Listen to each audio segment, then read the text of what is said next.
जेजुरी नगर परिषदेच्या माजी नगराध्यक्षा आणि श्री खंडोबा देवस्थानाच्या माजी विश्वस्त श्रीमती अमृता घोणे यांची राष्ट्रवादी काँग्रेस पार्टी अजित पवार गटाच्या राज्य कार्यकारिणीमध्ये राज्य संघटक आणि सचिवपदी निवड करण्यात आली।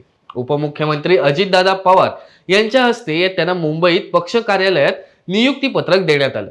निवडीनंतर अमृता घोणे यांनी आज जेजुरी येथे माध्यमांशी संवाद साधला।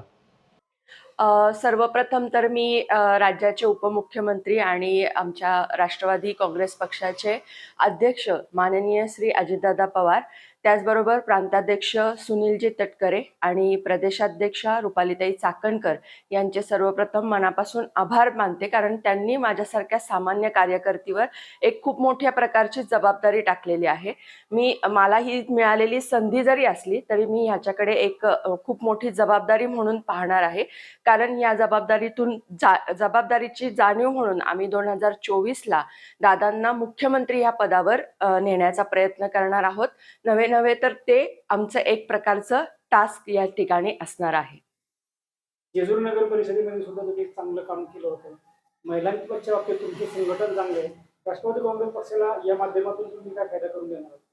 नक्कीच माझं जेवढं काही महिला संघटन आहे हे पक्ष वाढीसाठी, पक्षाचे जे धोरणं आहेत ते सर्वसामान्य महिलांपर्यंत पोहोचवण्यासाठी आणि मी मगाशी जसं म्हटलं तसं आदरणीय दादांना महाराष्ट्राचे मुख्यमंत्री बनवण्यासाठी मी नक्कीच माझ्या महिला संघटनेचा या ठिकाणी मोठ्या प्रमाणात उपयोग करून घेणार आहे।